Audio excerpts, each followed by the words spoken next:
Hey guys, it's Joe Wolverton, Teacher of Liberty, back with you today, and gonna be another banger. I'm telling you, there's just no end to the stories that just don't get told, that have such profound potential to help us in that good old cause of restoring American liberty, right?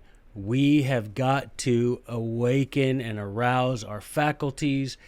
Faculties, you know what that means, right? It's from the Latin meaning to make something easy, right? We've got to get these things into our head so that it will be easier to follow the example of our founding fathers. Because if we do, there is no doubt in my mind, and the historical record proves, that a very few people, young people, armed with knowledge, with wisdom, with valor and virtue, can free a country from despotism, from slavery. It's not even a question, guys. But we gotta put this stuff in the mind, in our minds, if we're meant to participate in the, struggle to restore our liberty, or in the minds of our children. I'm telling you, I'm gonna mention something today. If you're 9 years old, just regardless of how old, your child can understand a lot more than you think he can, probably. Because I'm telling you, there are children being sent to us now that are hardwired, man. And they know their job is to come down here and get things done where we didn't get them done.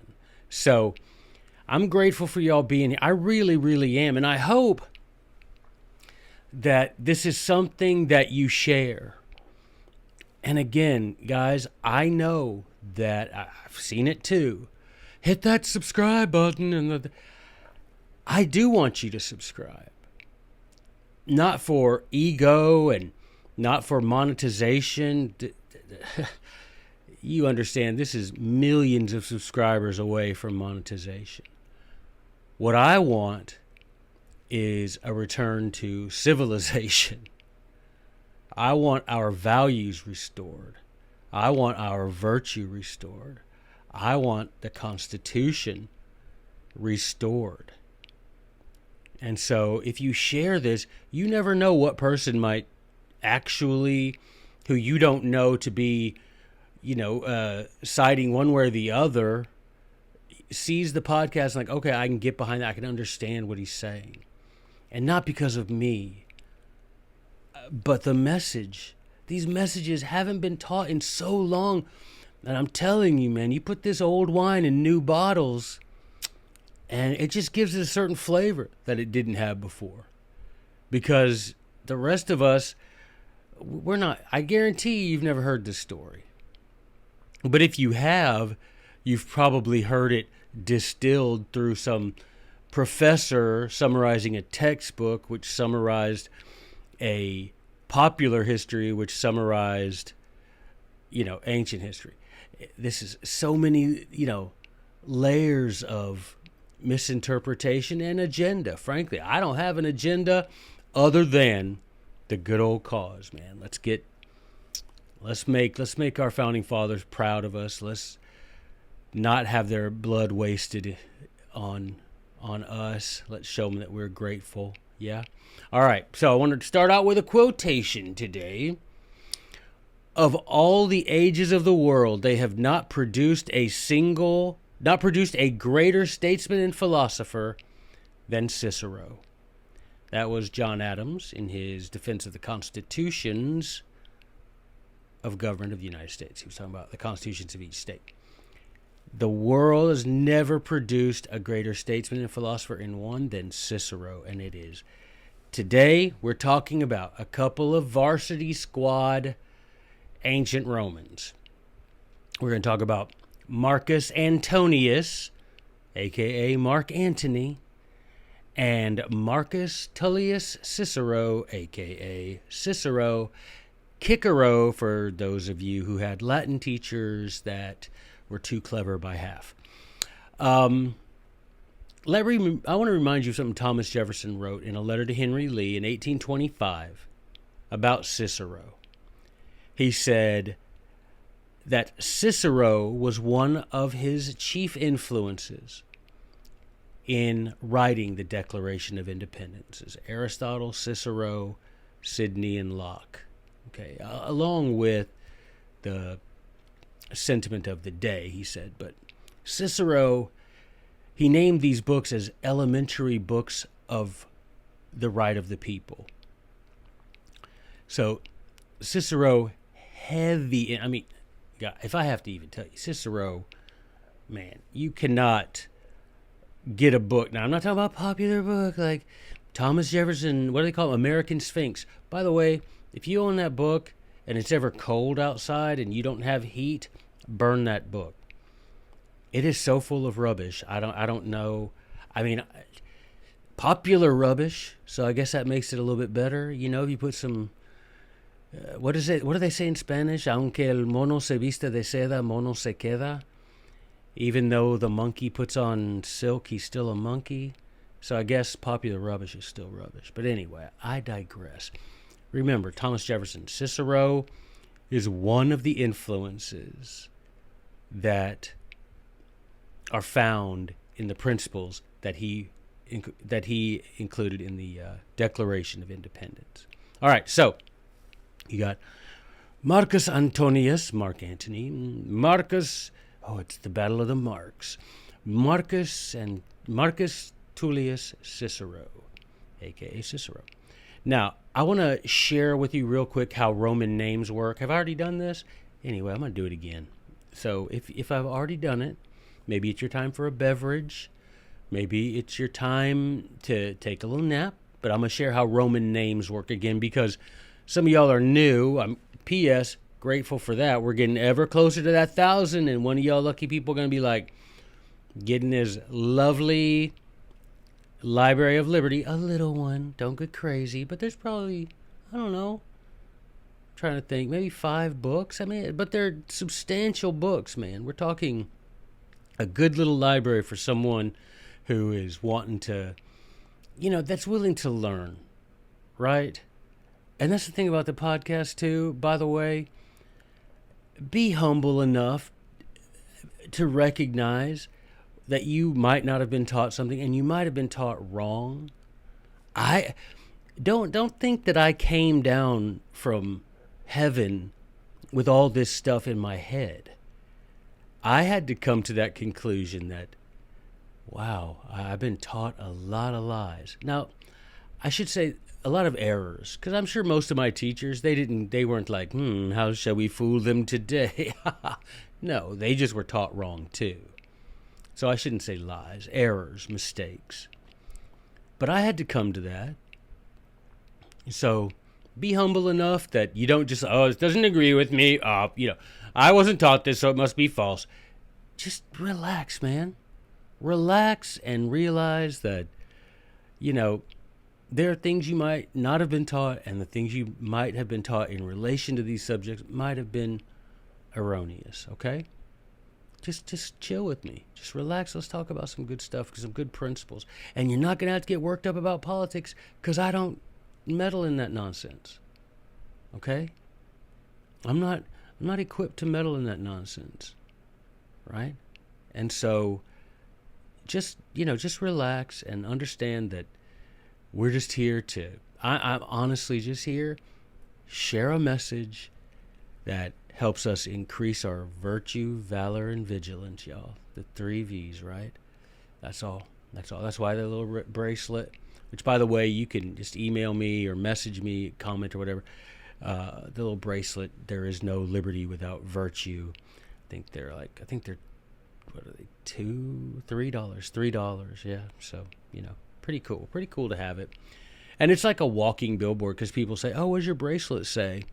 Because, they're used to certain bracelets that are certain colors. They're white. They're like, what does it say? And they're like, there is no liberty without virtue. What's that mean? So many times I've had people, like mostly cashiers at stores, they'll be like, what's your bracelet say? I'm just like, there is no liberty without virtue.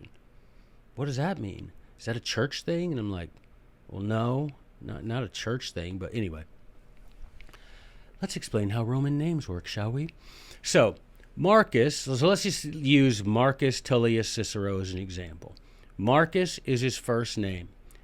Mark, we would say, right? That's why Marcus Antonius is known as Marc Antony, okay? So Marcus would be Cicero's first name, just like Joe is mine. Tullius is his last name, just like, or, his what we call his surname, just like Wolverton is mine, right? So Mark, Tullius. Now, and then Cicero, it's like a sort of official nickname. If you see someone you're reading the history of Rome from the source, por favor, si me hagas el favor, and you see a third name like Cicero, like Africanus, okay? If you see a third name, it's some sort of like official nickname, and it could have been given for lots of reasons. It could be given for an honor, like Publius Scipio Africanus was called Africanus because he conquered Africa. So you get Publius Scipio gets Africa. We talked about Hannibal, right? So Publius Scipio, he gets known after that as Publius Scipio Africanus, an honor. It could be mockery, like people that were freed.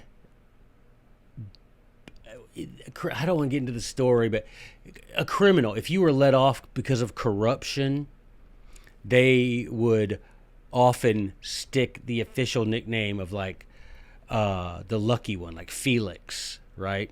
Or something like that. Felix is lucky, right?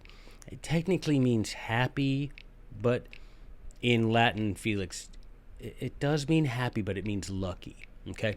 So they might stick that. So it could be honor, it could be mockery, it could also be your appearance. Now, I remember when I was preparing to go, I was a missionary in Mexico City.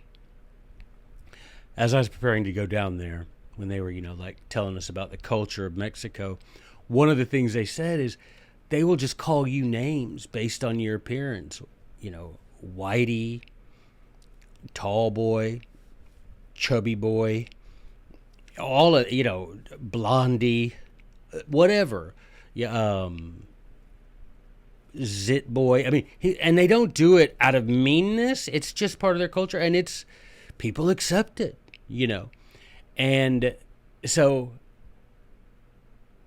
sometimes it's appearance on that third name in Rome. And Cicero, unfortunately, man, you remember how Plato isn't his real name, right? It's Aristocles, which is a cool name, right? But he gets called Plato, which means, buff, swole. It literally means broad, but it means, big dude, swole up.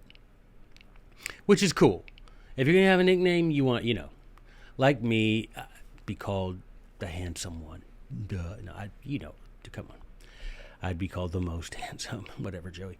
Anywho, so Cicero, unfortunately, is one of those people that their official last name was about appearance, and not even his own appearance. So this is the deal. Your official nickname can be handed down. Now, not if it was for honor. Typically, if it was for something honorable or mocking, it wouldn't get handed down. It sometimes would, but most often people be like, you don't deserve to be called lucky because your ancestor was a criminal who got off by corruption. Anywho, Cicero means chickpea, garbanzo bean, chickpea in Latin, and it's because Cicero's I think it was his great-grandpa, they said the end of his nose looked like a chickpea, and that's just unfortunate. So Cicero now for eternity, or maybe not, maybe when we, get to heaven, assuming I get there, he is now known as Chickpea. can you imagine if he and Plato ever like hang out? They're up there. And, Aristocles, what it do, man? No, it's Plato. No, I'm not calling you that. It's. We both know your name is Aristocles. Cool, but everybody calls me Plato. So anyway, Cicero, what can I do for you? It's Marcus, right? Do you want to go? Let's just go. Let's visit Earth for a second. I'm assuming they can. Who knows, ghosts or whatever. Let's go see Earth. And they're walking in, Ghost Cicero and Ghost Plato, and they're like, go to the ancient Rome sections and the ancient history section. There's Plato. Check out my book, Plato's Republic. That's cool because it doesn't say Aristocles' Republic. Hey, you wrote a book called The Republic too. That's cool.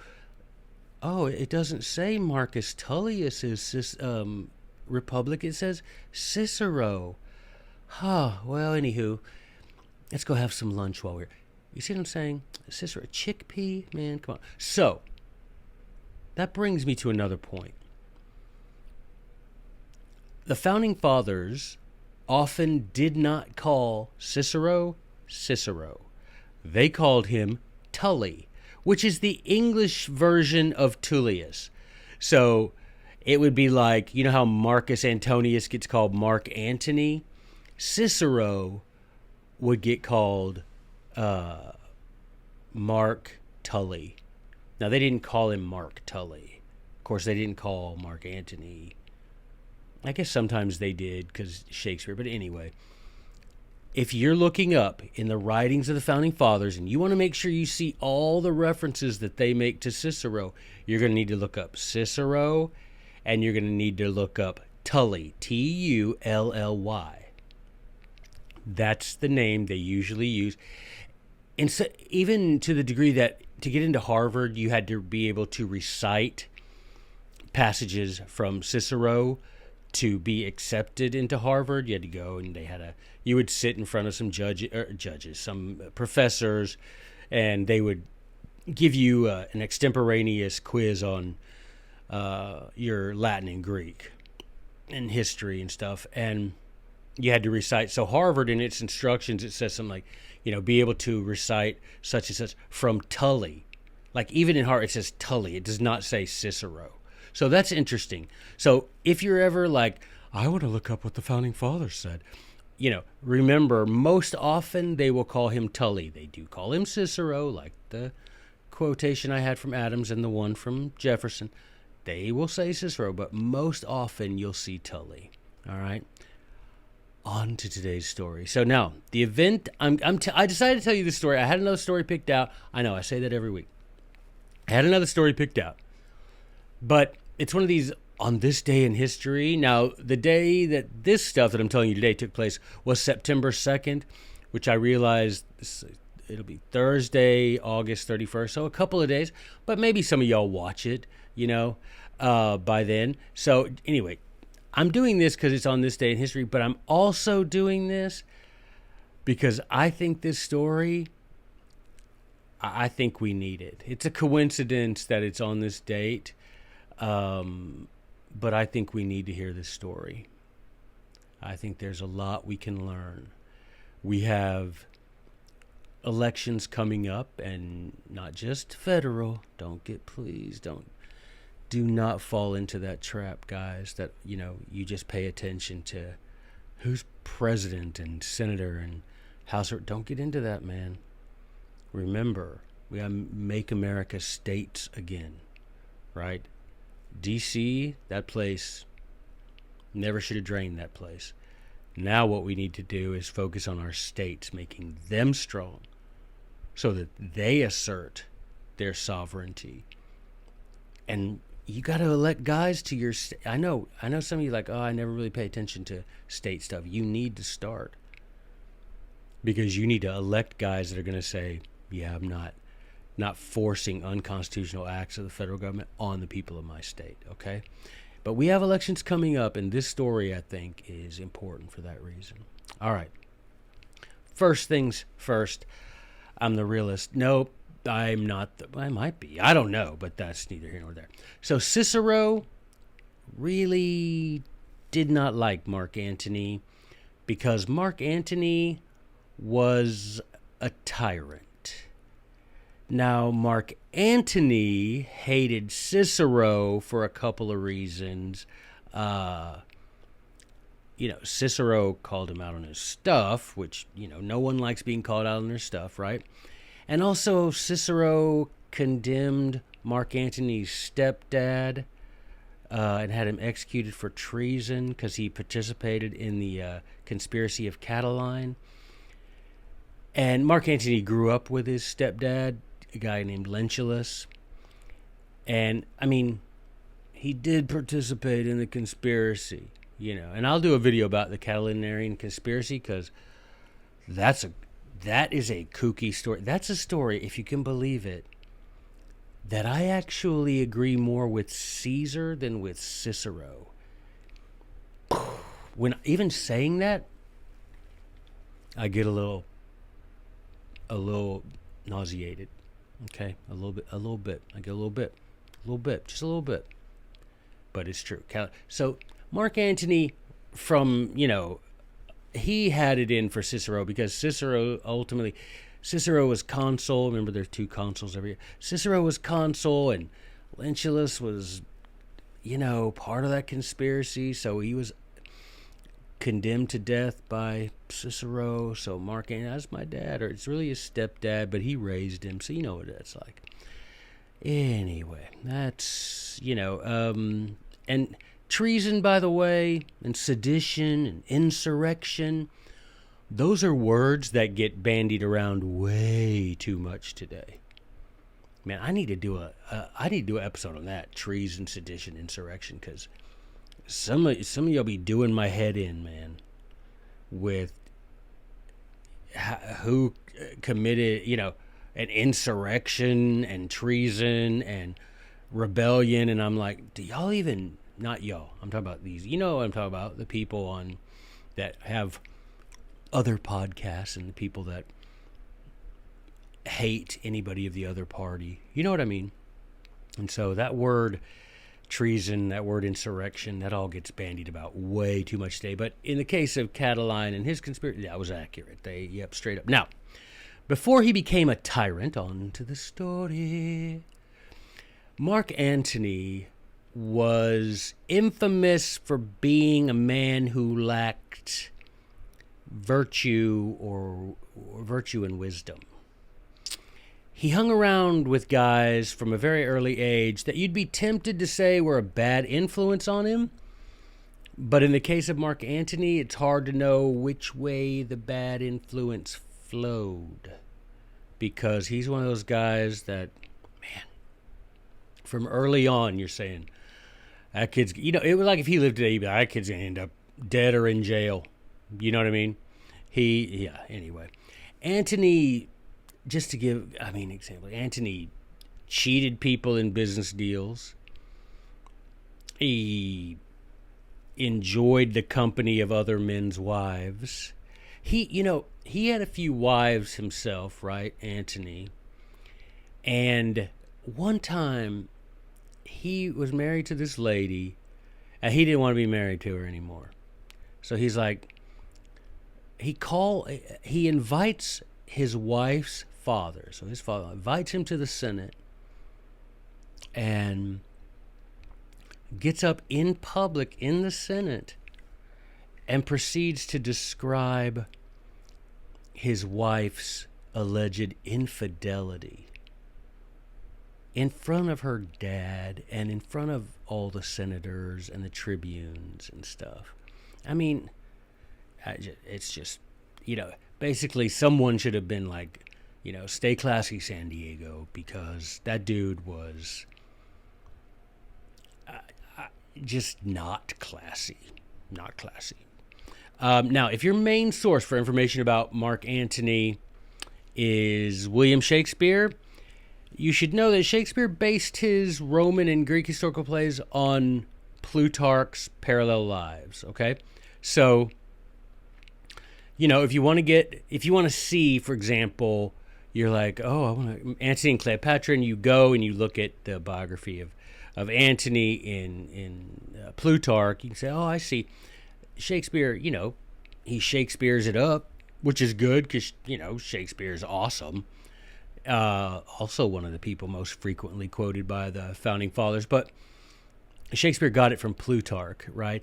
And, okay, and if you know your Marc Antony from Shakespeare, you're going to think, oh, Joey's about to tell us about Cleopatra. And I'm most certainly not going to mention Egypt. But I will, Egypt figures very prominently in the Antony and Cleopatra, obviously, story.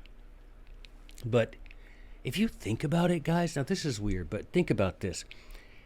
Egypt figures prominently in the lives of a lot of very prominent people. I mean, Moses, Abraham, Isaac, Jacob, Joseph, Ephraim, Jesus lived in Egypt. Like, what is there about Egypt? I mean, it comes up a lot, right?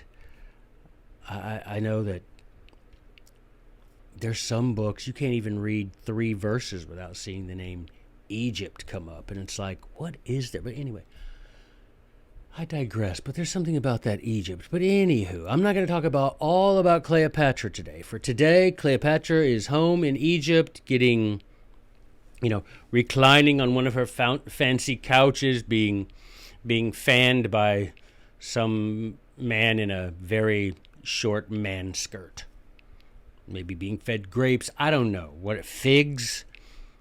Got a cool little helmet on, or cool little hat with the cobra, which, live by the cobra, die by the cobra. Anywho, we're not going to talk about her at all today, except the part I just did. So Mark Antony was an officer in the Roman army, and he was stationed in the East, as they called it, and he actually responsible for putting Ptolemy Aurelis back on the throne as pharaoh. Now, Ptolemy, he was one of Cleopatra's ancestors. Well, her father. He was responsible for putting him back on the throne, which he wasn't allowed to do. He had no authority to do that at all. But of course, authority, obeying orders, and the Constitution were not something that Mark Antony ever cared about.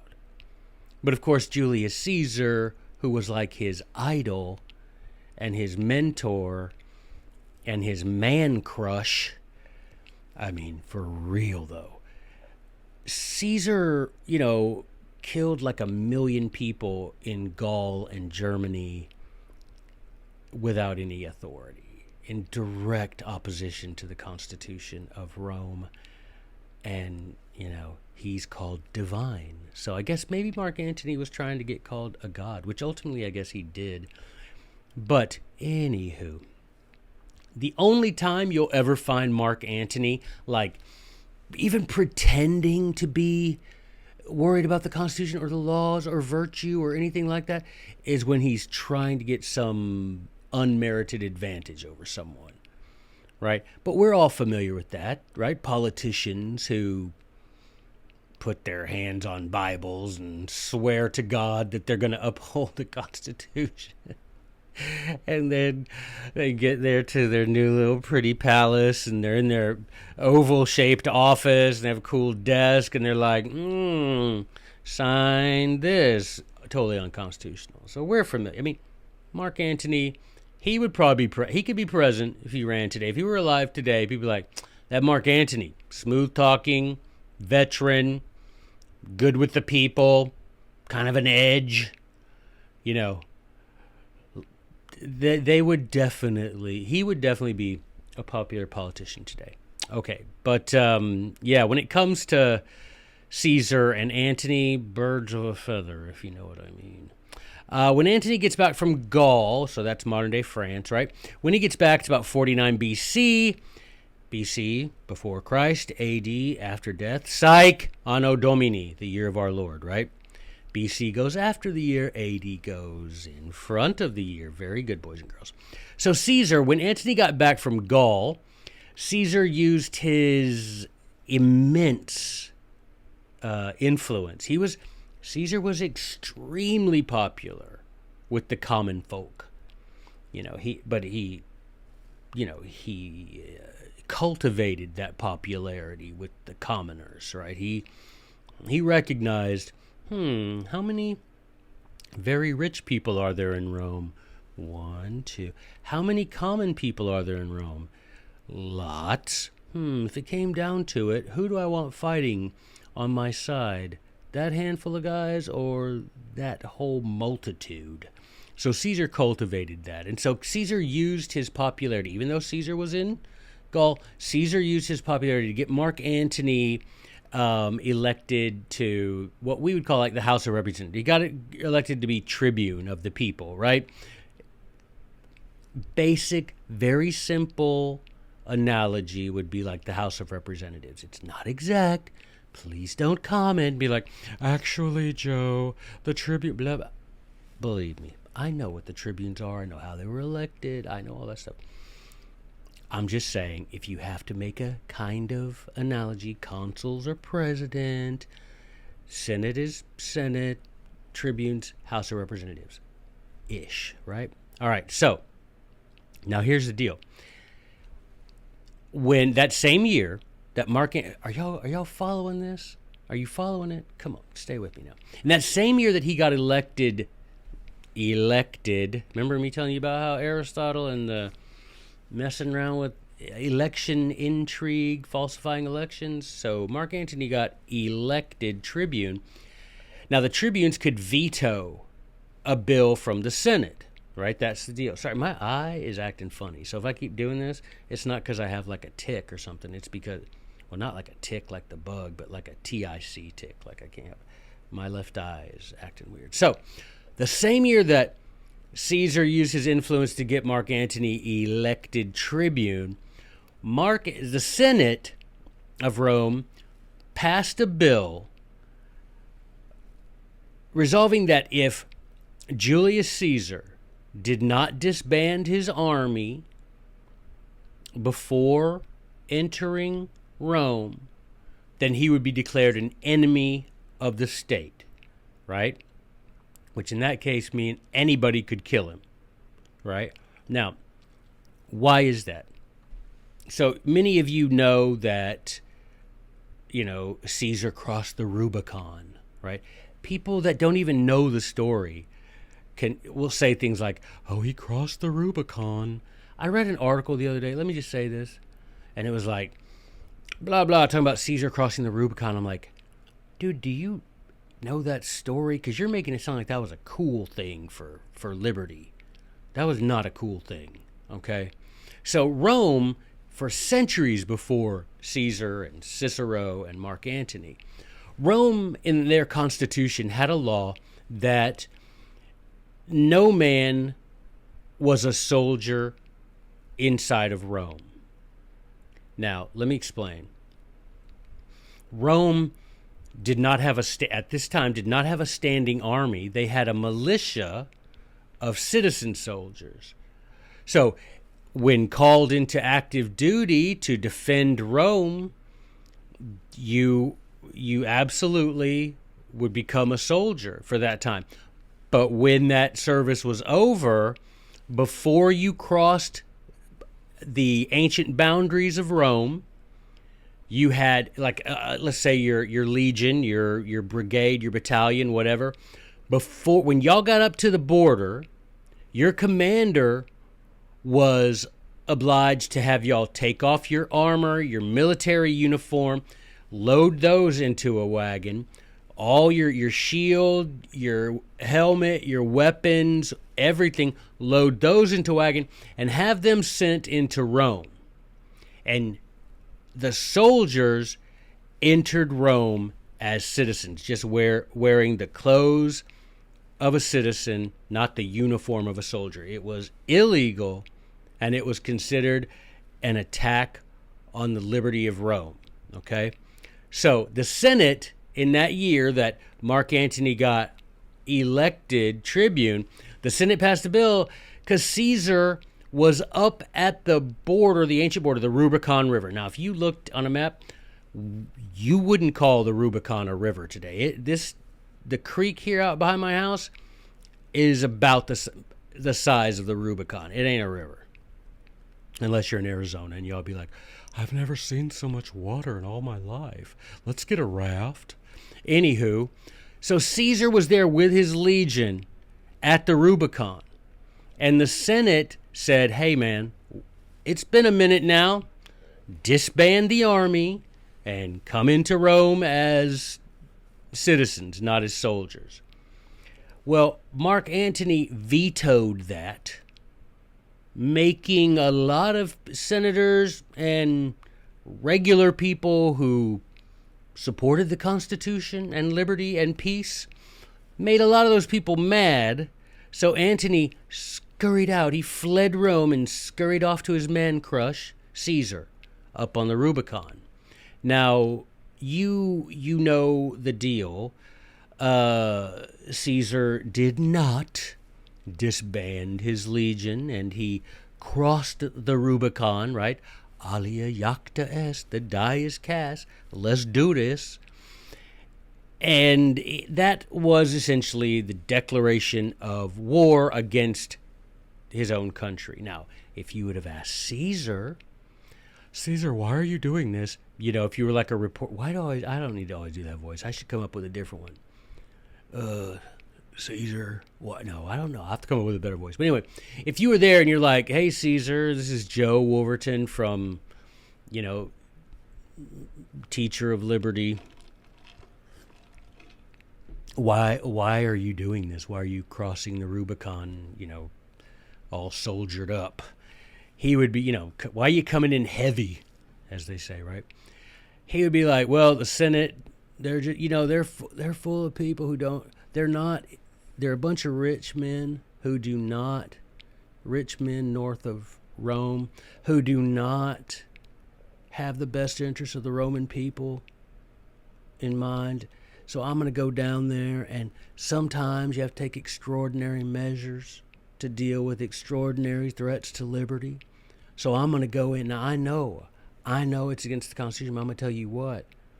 There won't be a Constitution if I don't go down there and deal with them senators.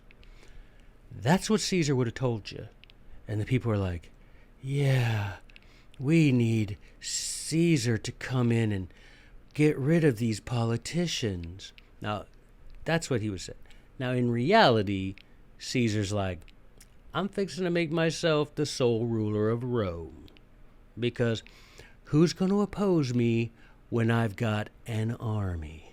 And these guys were loyal to Caesar, these soldiers, because as he was up there murdering and enslaving about a million people, all unconstitutionally, when they would take a town or kill some people, Caesar wouldn't take any of it for himself. I mean, very little. He would let us just take what you could find, boys. It's all it's all yours. Take all. So they were loyal to my man, and he made sure they got paid. They were loyal to my man. And so he's like, yeah, he knew that if he got down there in Rome, first of all, he's got an army behind him, an experienced army of veterans who, a bunch of senators ain't going to be much of an obstacle, if you know what I mean.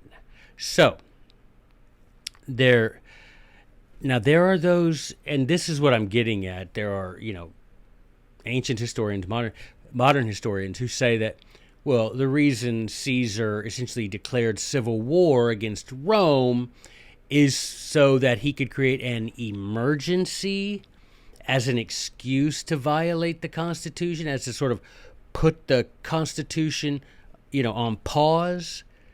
That was his ultimate purpose, and that he just wanted to get down there and violate the Constitution 7 ways to Sunday. And that part of that plan was to get Antony elected tribune, so that, because Caesar, according to the theory of many, Caesar was like, yeah, I can do this, but I have to have a tribune, because he knew the Senate were going to be like, no, not no, but no. but he knew the tribunes could veto it, so it was all part of his master plan. And anyway, do you ever notice, by the way, that this whole thing of creating an emergency so that you can rob people of their liberty is a very common tactic among tyrants, ancient and modern? I mean, it's one of the most common that, hey, there's an emergency, so I got to strip you of your rights, right? All tyrants, whether it's the emergency is these politicians don't have your best interest at heart, or the flu's really bad this year, whatever.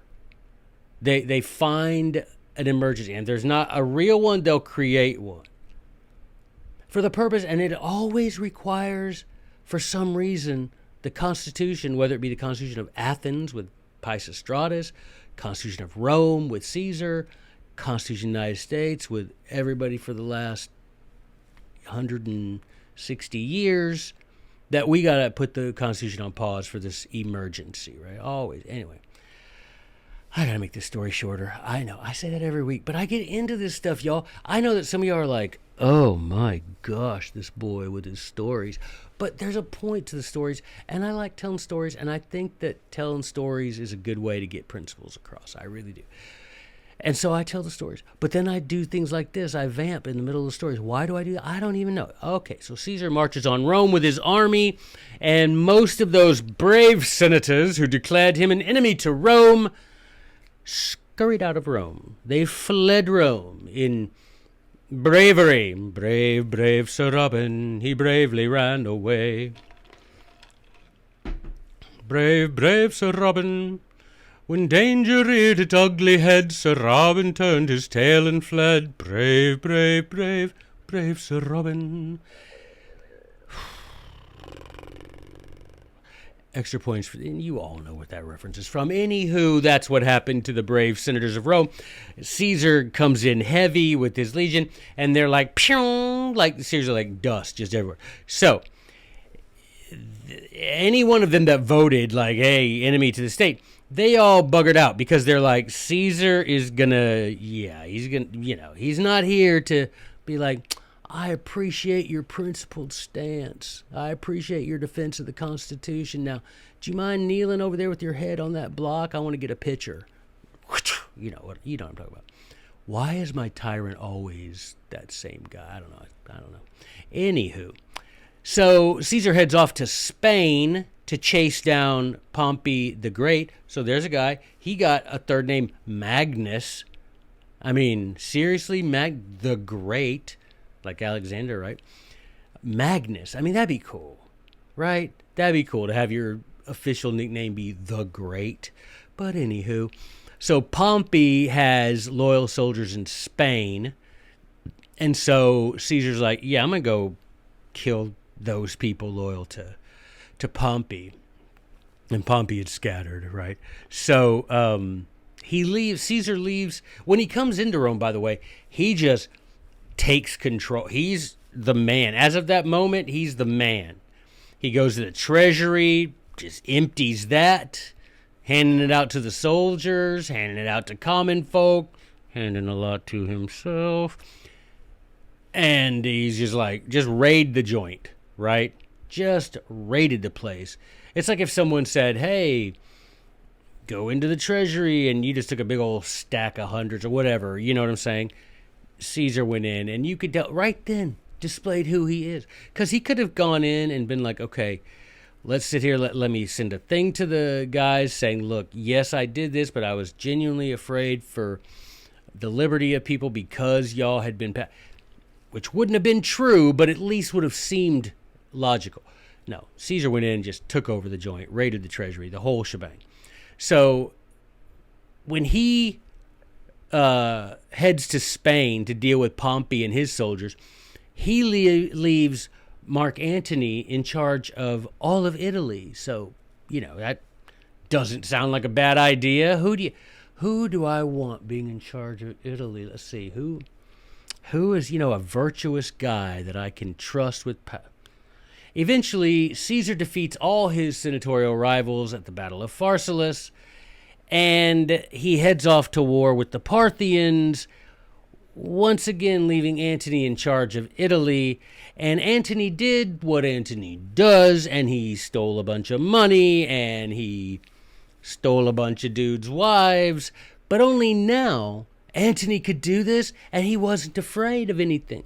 He wasn't afraid of getting caught or even being called out, because now he had Caesar on his side, and Caesar had an army.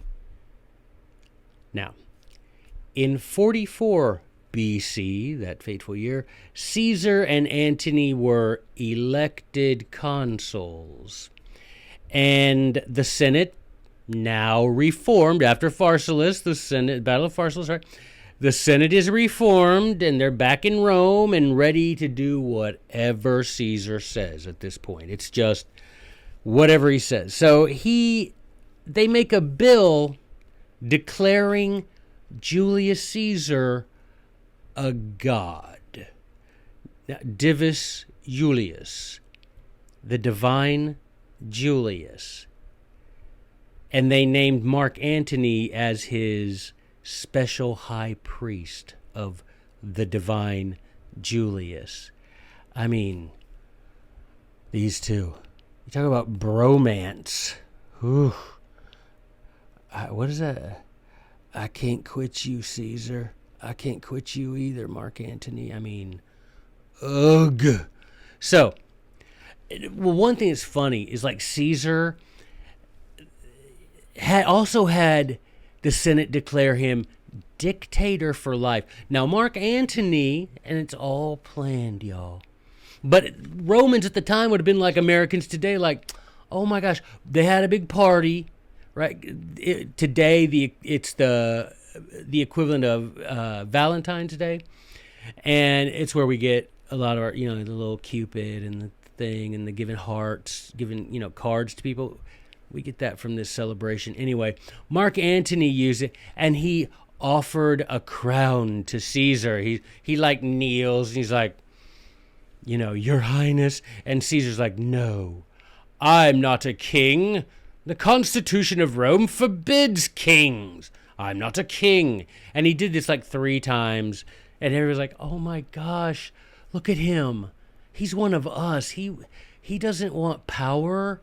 These guys are the people that are talking bad about him, they just don't understand him, and they're probably involved in something, that they know he would expose. Because look, I mean, if he was what they say, if he was like a tyrant, he would have accepted it. Except Caesar knew how to manipulate people. No, I shan't be king. Kings are unconstitutional. Right? Yeah, but he's like, then he had the Senate. He wrote a thing declaring himself dictator for life and had the Senate pass it, and then the consuls signed it, and the tribune signed it, and it's a law. Caesar's dictator for life, which is a king. But he's like, it doesn't say you can't be dictator for life. So from that moment on, Caesar was king. Now, I want to read to you a little bit from Plutarch. Plutarch has a biography of Antony, a biography of Cicero. If you want to read a really good story of this time period, Sotonius, like Sue, like the name Sue, Tonius, like Tony, Sue Tony. Can you imagine if that was his name, like Sue? Hey, Sue Tony. Anyway, Suetonius, 12 Caesars, because yes, there were 12 Caesars. He writes biography, and it's really good. You can read his story. Anywho, neither here nor there, but Sotonius is one of the ancient sources. I want to read you a little bit about that fateful day. So Caesar has himself declared dictator for life. The Senate is nothing but it's just a pretend. It's just theater. They're there. They go to work. They make bills, but they just do what the king says, what the dictator for life says, whatever Caesar says. That's what they do. The tribune's the same way. They all were now just conspiring together to completely just destroy the Constitution of Rome, but make it look on the outside, make it look to the regular people like they we're following the Constitution. If he were king, he would just do this and not care. But the Senate passed this bill. The tribunes passed this bill. You know, he just signed it. That's his job. He's just doing his job. You know, if he were really a dictator, a tyrant, he would just do this stuff and use his army to enforce. He doesn't do that, but he did do that. But they couldn't see that because they're not there. They don't know the inner workings, and they're like, that's Caesar, man. He's nothing like what people say. So let me read you a little bit about Plutarch, about what happened on that fateful day. I mean, but I hope you can already see why Brutus, Cassius, and them are like, that guy, if we're ever going to be free, that guy needs to go. Right? I hope you can already see that, because Caesar was horrible. And he, boy, when he put his foot in a size 10 tyrant, it fit perfectly heel to toe. You know what I'm saying? He was every bit a tyrant. He was despicable. He was degenerate. He was deceitful. He was a despot, and I can't think of any other dictator, deplorable, damnable, dashing. No, that's what Mark Antony would have said. Anywho, let me read you. So that March 15th, we all know the Ides of March, right? The Ides of March are when the people that call themselves liberators, I call them liberators, those people, remember those debates? For those of you that used to be my students, we'd have that debate. Are they liberators or are they, murderers or whatever, assassins, whatever. We'd have that debate. I remember those were fun times. But anywho, so I'm going to read you a little bit about that. March 15th, they all decide that's the day we're going to get rid of Caesar. We're going to kill him because they're like, there's no other way to get to him. You can't talk him out of it, right? You can't talk him. You're not going to talk a tyrant out of being a tyrant. You're not going to, you're not going to vote yourself into liberty. That's, some of y'all still, man. If I could just, the only way, you're not going to vote for president and this new president's going to come in and restore the Constitution. No, they're not. Not either party, y'all. Please don't fall for that. Not. He may be your favorite tyrant, and you may like him as your tyrant. You may like what he does, but 99% of what either major party candidate proposes and does as president is unconstitutional. Come on. I know right now you're like, blurp. He's not talking bad about Biden. He's not talking bad about Trump. But, I mean, let's just have the Constitution, every issue, every time, no exceptions, no excuses, no respecter of persons. Sorry, y'all. But I'm going to call a tyrant a tyrant. And if he happens to be your favorite tyrant and you want to go in your little booth and pretend you're voting for it, knock yourself out. But you're not fixing to vote yourself. You're not voting. Tyrants don't get voted out of office. That by the definition of tyranny. They're like, oh, I lost. Guess I have to hand over this power I seized unconstitutionally. Come on now. Which says what? Well, they do leave office. They do get... Right. They leave office. But does the tyranny continue? Right? It's like, remember what Colonel Sidney said? It's like, or even Montesquieu. I think didn't we talk about Montesquieu? Montesquieu. Didn't we talk about that? How he said, the Romans were always ready to get rid of a tyrant, but they never got rid of the tyranny, right? They just swapped the names, right? But the tyranny continues. Anywho, March 15th, they were like, let's get rid of this dude. And Marc Antony was delayed outside the Senate. Now, supposedly that was part of the plan. Who knows? It's not like conspirators leave a big trail. Like, dear diary, today, that doesn't happen, right? Because then it wouldn't be conspirare. Conspirare means to whisper together, like, so what we're going to do is on March 15th, right? That's where the word conspirare, to breathe together, to get, you're close enough to whisper, you're breathing together. Hey, right? It's not like, big billboard. Hey, everybody, be at the Senate on March 15th. It's going down. He's on like Donkey Kong. No, okay. So, but I hope you can already see why Brutus and Cassius and all them were like, this dude's got to go. Because if the whole time I've been talking about this stuff, if you've been cheering for Caesar, you probably cheered when old Yeller died. I don't even know who you are. You're a monster if you're cheering for Caesar. But anyway, here we go. So this is right from Plutarch. It's Plutarch. Y'all catch on, man. All right. So anywho, when on the 15th of March, the Ides of March, the famous, the dictator Caesar fell dead in the hall of Pompey at the foot of his great rival's statue, the conspirators, brandishing their bloody daggers and calling on the name of Cicero, passed out of the Senate, so left the Senate, preceded by a cap of liberty fixed to the end of a spear. Now, since ancient Greece, you'd put a red hat on a pole. That was called a liberty pole because that meant you were no longer a slave when you took that hat off, because they were these red hats that slaves would wear. So to show you weren't a slave, you would take off your hat. You would put it on a pole. Our founding fathers did that, right? They had liberty poles. You'll see those. I have a whole article about it. I'll put a link in the show notes. I'll put a link in the comment, or what do you call it? Like the, what do they call it? Information, description, whatever. I'll put a link to my article there about liberty caps, liberty poles. They're really cool. Maybe we should, bring those back. But anyway, so they walked out. So the conspirators are like, they're walking out with their bloody daggers saying, we did it. The tyrant is dead. You're free. Romans, check it out. The tyrant's dead. And the Romans are like, we didn't want him dead. He gives us free stuff. We get stimulus checks. We get food drachmas. We get rent subsidies. We get unemploymentus. We get lots of stuff from that dude you just killed. Yes, but we did it to make you free. Yeah, that's just something we say, man. Did you take us seriously? But on July 4th, you did fireworks and you proclaimed how wonderful it was to be land of the free, home of the free, and land of the free, and home of the brave, and all of the... Man, that's just an excuse to have a barbecue, dude. We weren't serious about the Constitution. Come on.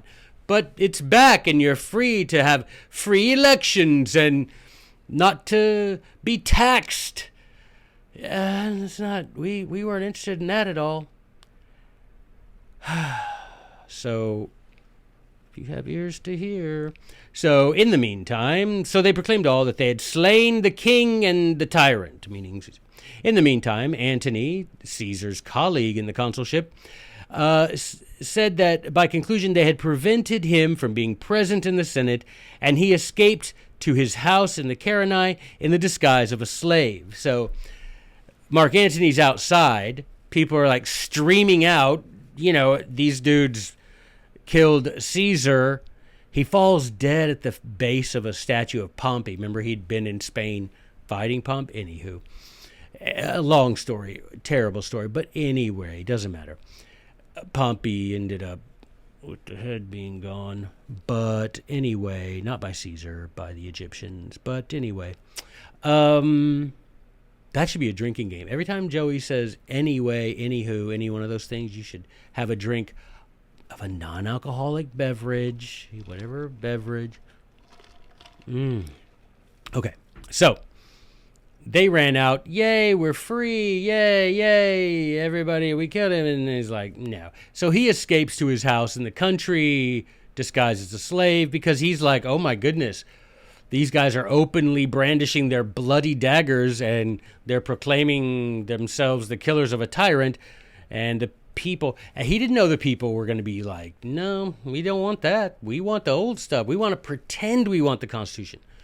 We want to talk about no taxes. We want to talk about freedom. We want to have fireworks and barbecues. We don't want to be actually free. We like our comfortable slavery. Freedom is dangerous.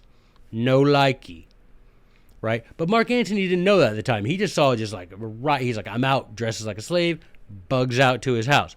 Now, if you get your source from Caesar or from William Shakespeare, you know that Antony shows up at Caesar's funeral.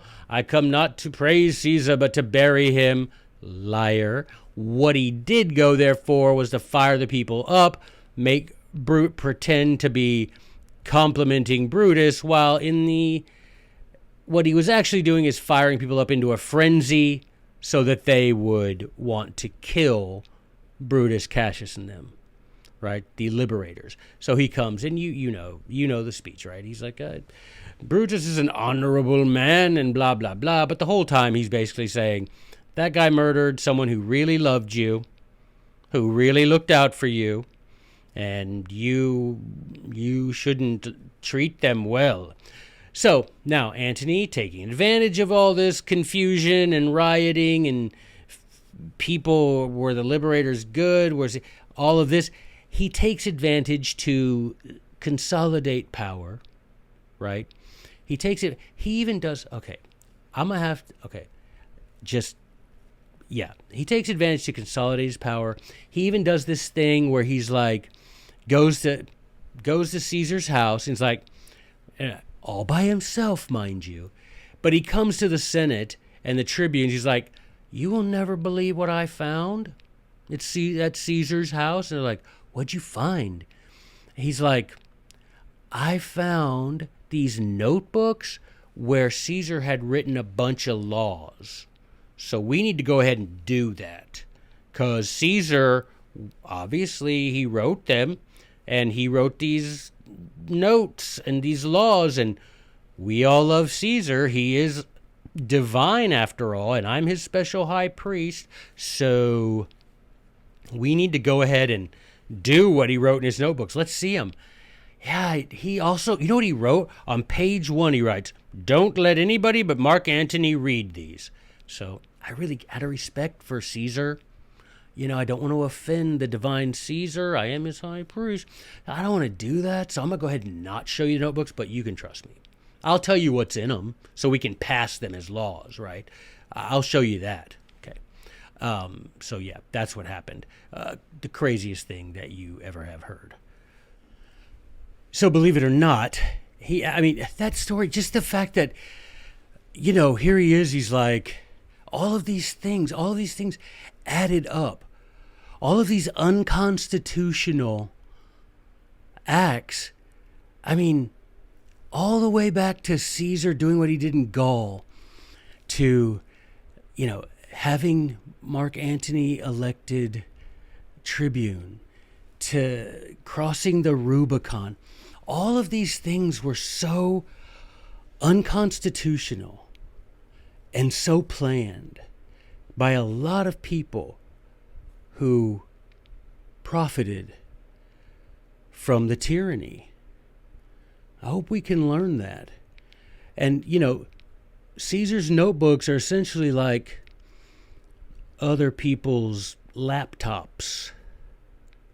It's like, what's in them? And Marc Antony's like, well, I've read them, and, it's supposed to only be for me, but I'll tell you what's in them. And he's like, and, the people are like, the Senate is still scared. No, what? Caesar's dead. Now, he is divine, but who, you know what I'm saying? The real problem wasn't that. The real problem was now Mark Antony, who fought with Caesar at Pharsalus, who was with Caesar at the Rubicon, those soldiers are now loyal to most of them loyal to Mark Antony. And Mark Antony learned from Caesar. Fire the people up. Make them think you're their friend. Who cares that you can't stand them? Who cares, right?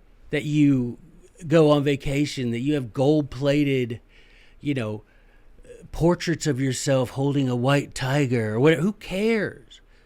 Make the people think that you're one of them. Well, Mark Antony learned that. And the Senate just honestly says, okay, well, and they don't even debate them. Guys, Mark Antony just says, here's the things Caesar said in his notebooks. They need to be laws, and they just became laws. Period. And he even did some things. He's like, okay, I'm going to have to throw in some that look good. So I remember one of the laws was the office of dictator is hereby repealed from the Constitution because it's just too dangerous. It gives one man too much power, and We need to be careful of that. And the people were like, man, Mark Antony, this dude comes on and he's getting stuff done. He's RGCing up in here. But not really RGC, because that's a dictator. And there's no more dictator. I mean, right? So it appears he's doing a great thing. But look at all the unconstitutional things he's doing to get to a place. Guys, it's wrong. But it's current. Pandering, man. Demagoguery. Make the people think you're their friend. Pisistratus, right? Everybody thought remember Solon was like, this dude, Aristotle, this dude makes people think he's their friend. He's amazing at that. Well, Antony had never been that until he learned from his man crush how to do it. But I mean, hey, but the people didn't care. We're like, hey, no more dictator. We getting our tax, we're getting our welfare back. We're getting free land if you ever served in the army. We're getting a big old bag of grain every 30 days, right? We're having parades and parties twice a month where they throw money literally out into the street. This guy, he's doing away. He's supporting the Constitution and supporting the common people. We back Mark, and all of it was a lie. Now you may say, well, the senators didn't do it. Rubbish. They did, because they didn't do anything about it. A man is guilty of the good he could have done and did not do. They could have stood up to him. But they didn't, out of fear and then out of profit.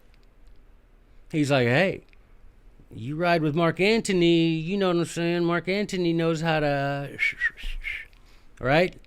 He knows how to share, right?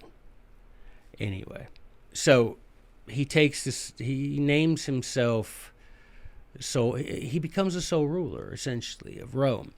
And now a problem that he had was,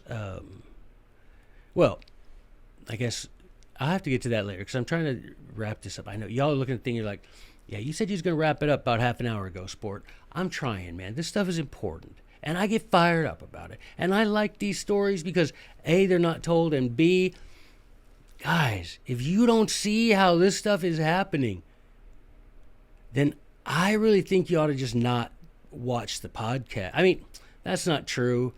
Watch the podcast because some of it might sink in, right? But seriously, guys, the point of these stories is not so you can have a cool story to tell at your next cocktail party. I mean, that'll make you cool with the ladies. You can be like, hey, you guys, those notebooks of Caesar's, am I right? You know what I mean? That'll make you look cool. I'm not going to lie. But the point is to see how these things, right? History is the best medicine for a sick mind. We can see what happened to them and see how it's happening to us and say, okay, we want to stop this, right?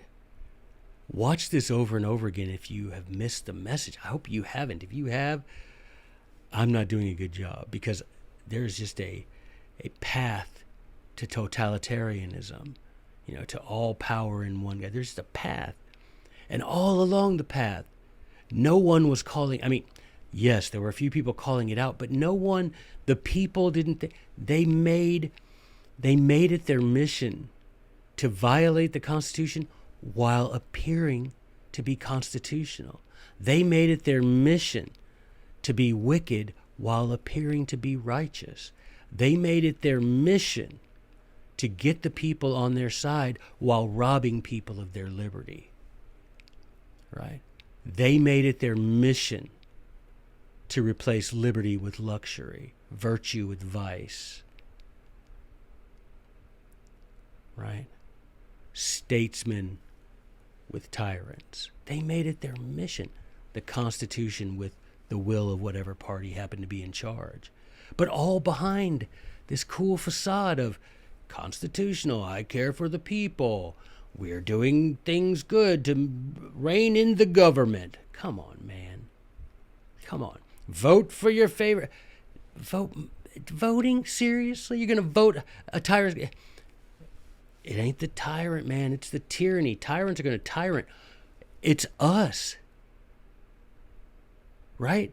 Do we tolerate tyranny? There's only one answer to that question today, and it's yes. There was only one answer in 44 BC, and that's yes.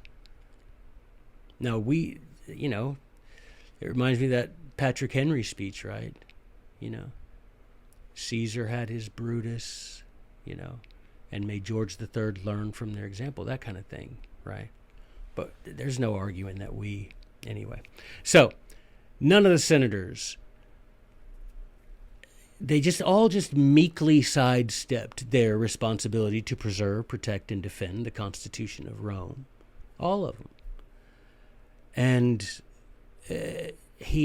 but like I say, Antony he appeared to have popular support, and he had, Caesar's army, or at least a good portion of it, people that fought at Pharsalus, people that were at the Rubicon, all over the place.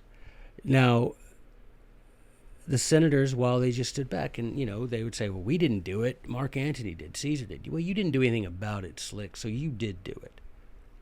You conspired as much as Mark Antony and Caesar because you didn't try to do anything about it, except for those few guys that the people have now chased out of town.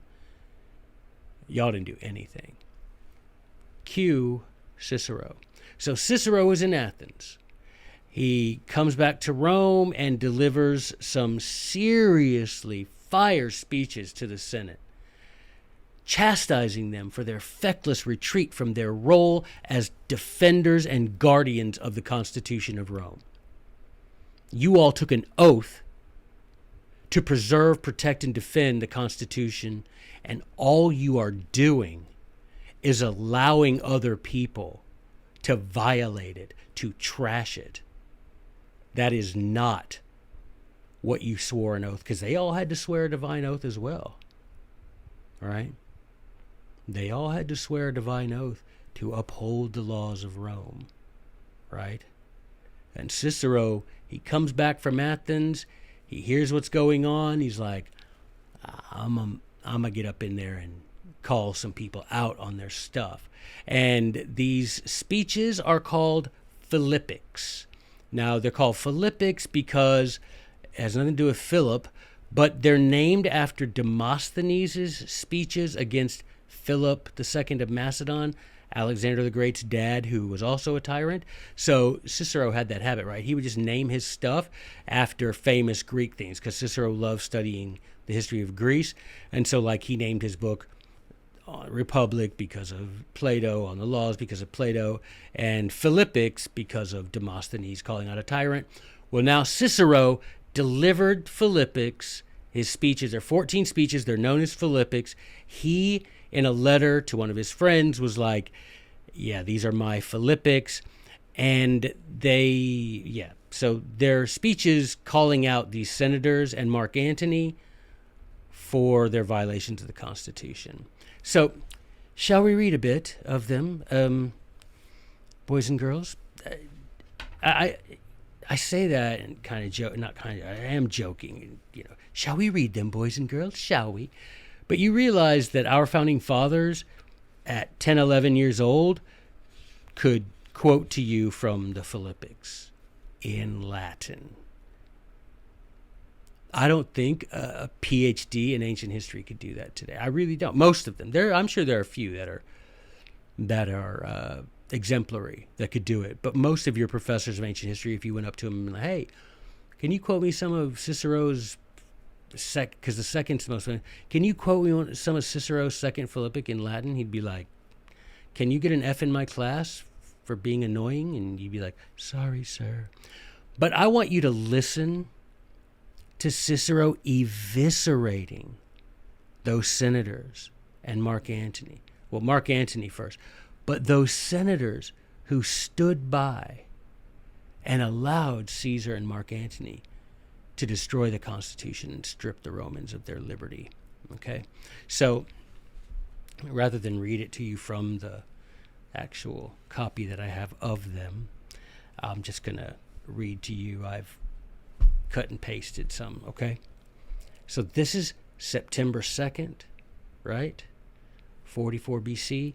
Caesar is dead. Mark Antony has started presenting these fake laws that Caesar wrote in his notebooks. And the Senate's just, whatever the divine Julius said, we got no vote, no debate, just sign off on it. And sometimes it was like, oh, that's so constitutional, but always spinning it to the people like it was something redounding to their benefit, when in reality it didn't matter whether it did or not. It was violating the Constitution and stripping them of their rights of representation, of their rights, of their liberty. Okay, so this is from the first Philippic delivered on September 2nd. Okay, so here you go. Ready? You had to do something. Right? He's saying Caesar and Mark did all this stuff. You had to do something. I feel sorrow that the Roman people are beginning to think you men were afraid to live up to your position, which itself would be shameful.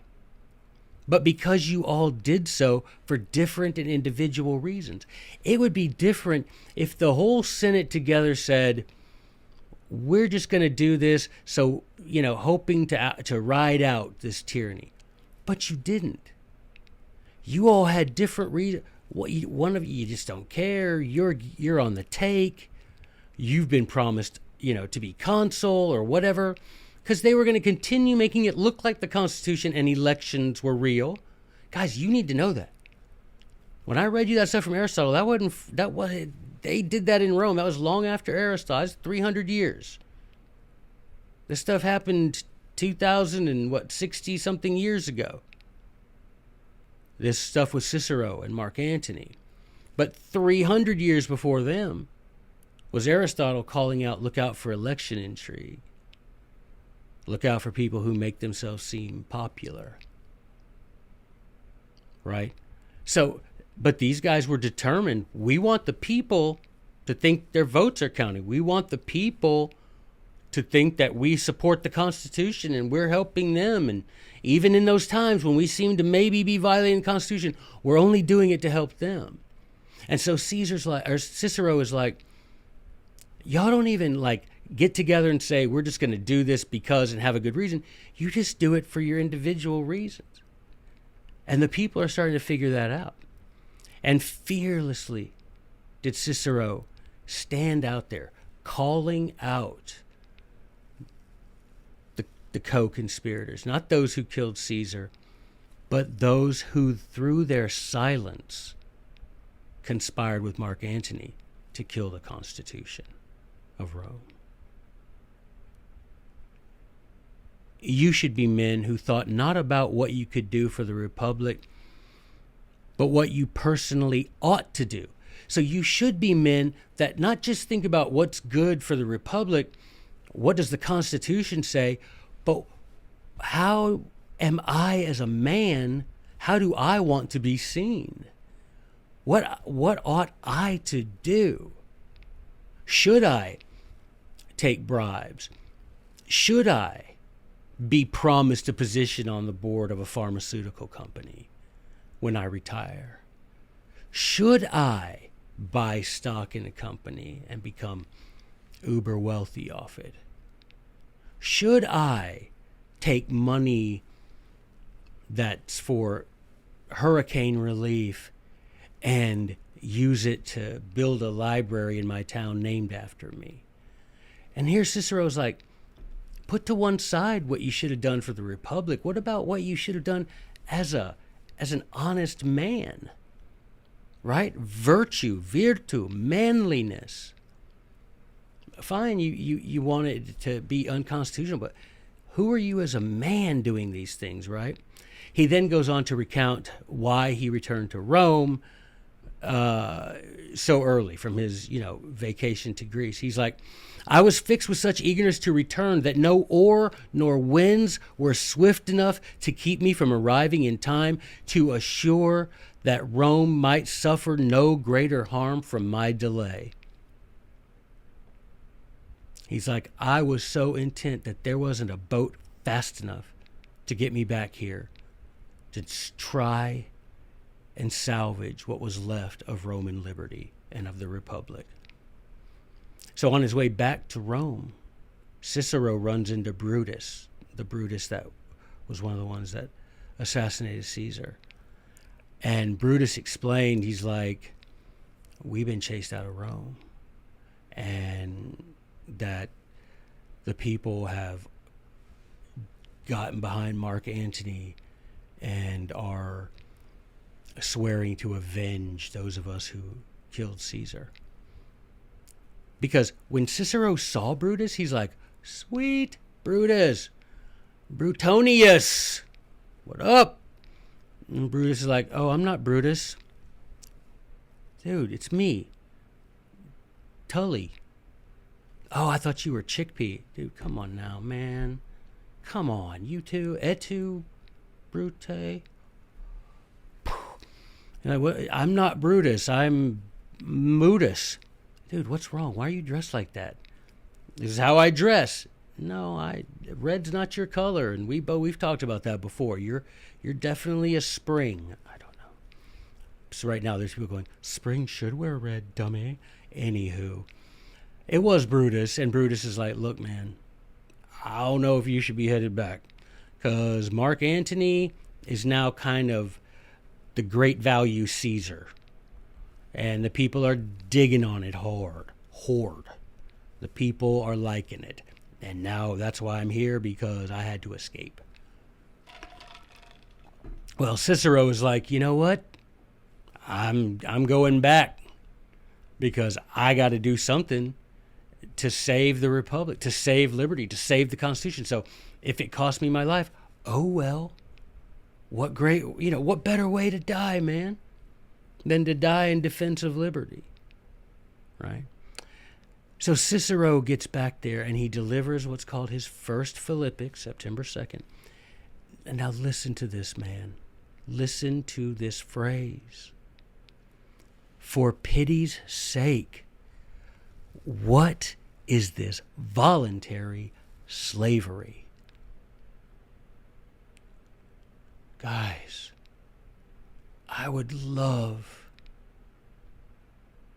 in my lifetime to see a senator and do it sincerely, to stand up and say, why all this voluntary slavery? Why are you people electing tyrants? Why are you people falling for this? For pity's sake, why this voluntary slavery? He could not believe that there weren't any senators or any people willing to do anything, is his quote. You were unwilling to do anything in defense of liberty. And no, none of the people, none of the senators, nobody. Everybody, you'd have people who would silently, very secretly, maybe at home, say something, but most people seem to be okay. They were divided into parties, the pro-Antony, the pro-this, the pro-that, but they didn't really call out the tyranny. They would call out he's the worst consul ever. If this guy were consul, we'd all be free. And but none of them ever said, let's restore the Constitution. Let's not vote for either one of these yahoos, because neither one of them is going to restore the Constitution. Both of them are liars, blasphemers, and tyrants. One's a little less tyrannical, one's a little more tyrannical. One's a little less liked, one's a little more liked, one's a little more senile, one's a little whatever. But Cicero's like, y'all didn't do anything, and the people didn't. No. They aimed their invective at the tyrant and not at the tyranny. Because God, why? There is no liberty without what? Virtue. Well, they were getting away with doing whatever they wanted to. And if someone came in and said, hey, we got to tighten up the old, we got to turn the virtue up to 11, they'd be like, no, we like it at a 2. Right? Because you just make a silent agreement with everybody else. Look, I'm not going to turn you in for your stuff. You don't turn me in for my stuff.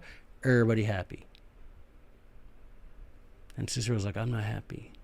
I'm not happy with what I see. And voluntary slavery? Who ever heard of such nonsense? Do you realize you pay taxes on your income? You pay taxes on the things you buy with your income. You pay taxes on the investments, the profit you make on investments with your income that's already been taxed. And your employer was taxed on that same money. And then you're taxed on what you buy. You're taxed if you leave that stuff to somebody else. I mean, who ever heard of not only, it's like I told you, right? From Madison, Federalist 46, Americans will never be crazy, right? What degree of madness? Americans will never be crazy to not only allow tyranny, but to pay for it. And not only pay for it once, but pay for it lots of times. Voluntary slavery, you see. So then, with a flourish, right? For pity's sake, why this voluntary slavery? And you did nothing to stop this. And he calls out Antony for his personal crimes. Now, I'm not going to read the whole thing to you.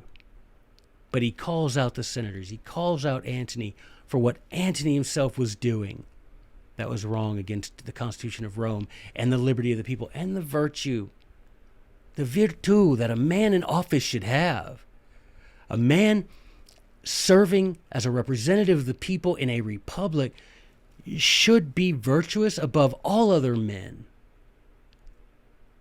Not someone like Mark Antony. Now, notably, Antony didn't show up for these speeches. Should know. Blind to glory's true path. You think it, now he's talking to Antony, even though Antony's not sitting there, he knows this is getting written down and it'll be sent to Antony. Blind to glory's true path, you think it glorious to possess by yourself more power than all others and to be feared by the citizens of Rome because of that power that you possess.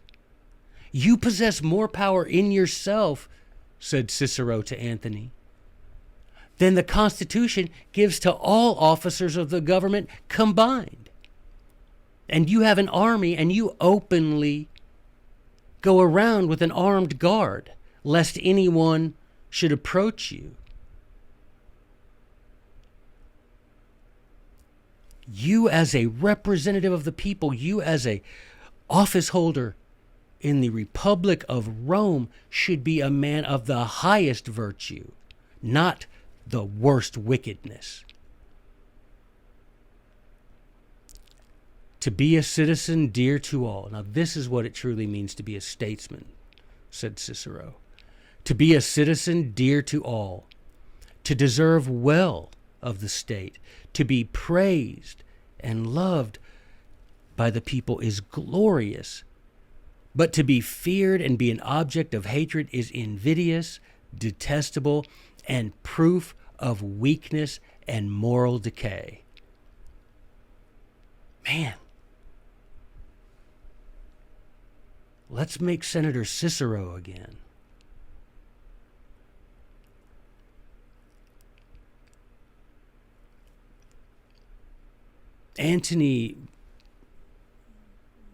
Cicero knew Antony was not going to let this slide.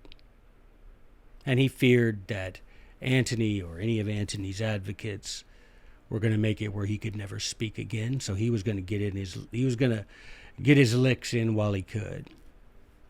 Should my life be lengthened, Cicero said at the close of his speech, anticipating Antony's revenge for his words. Should my life be lengthened, it will be lengthened not for myself, but for my fellow citizens and for the Republic. In other words, if I live longer, it isn't so I can write another book or spend more time on holiday or golf a little more or, whatever. If I live a little longer, it will be because I'm working to free my fellow citizens and to restore the Constitution of Rome. It would be more than a month before Cicero would deliver his second Philippic, and in that follow-up speech he pointed out how the fraud, deceit, and force of Antony and most of the people elected to protect the Constitution, how they conspired, and there on the floor of the Senate, just as the bloody body of Caesar had lain, dead, there, Cicero said, was the Constitution of Rome, lying there dead. Only this time, the conspirators were the senators and the men who were supposed to be serving the people of Rome. They destroyed the Constitution. The government of Rome killed the Constitution of Rome as surely as Brutus and them had killed Caesar. And he called them out on it. Cicero revealed in his speech, though, that he was certain that members of the government would end up killing him too. He knew that several of these would-be murderers were seated in the Senate and that they were squirming, but they were scheming at the same time how to get rid of Cicero and shut him up. So finally, Cicero ended up delivering 14 of these. When Mark Antony becomes a triumvir, three men with Octavian, and they exchange lists of people they want to kill. That's kind of their contract they made with each other. Octavian, who becomes Augustus, is like, you kill these guys for me. And Antony's like, and you kill these guys for me. And that's how we have it on each other. And that way we have this bond of wickedness, our secret combination. Well, you can guess who was at the top of Mark Antony's list, Cicero. And they cut off his head, chopped off his hands, because that's what Antony's like.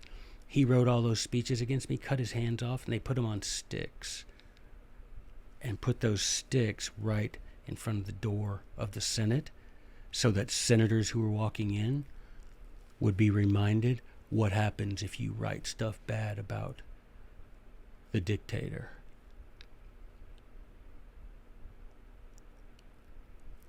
I mean, today you just get imprisoned forever, right?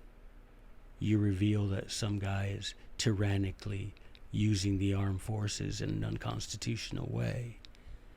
You get put in prison forever and called a traitor. And so Mark Antony killed Cicero, had him killed, but wanted his hands cut off and put on sticks so those senators would be like, that's what happens if you badmouth one of these tyrants. Cicero said, history is the light of truth. And so I'll end that this way today. Cicero said, history is the light of truth. So it is, I hope that we can hope and pray and work so that the light of truth, so history, the light of truth, and to be real frank with y'all, the light of the world, he who is the light of the world, who was slain by the government of Rome for calling them out on their wickedness, and others, but who was slain nonetheless. So I let's get together and let's hope and let's pray and let's work so that that light of truth of history and the light of the world, so that they might illuminate our minds and encourage our hearts, so that in our own time we can avoid following Rome down into permanent slavery and perpetual tyranny. I'll tell you one very good thing you can do today. Go online, look up Cicero's Philippics, read them, ponder them, write some stuff in your commonplace book from them. That's a very useful thing to do. And I think some of you will be surprised, because by doing this, for the very first time, some of y'all are going to see what it sounds like when a senator publicly calls out a tyrant instead of privately conspiring with one. Thanks, guys. God bless you.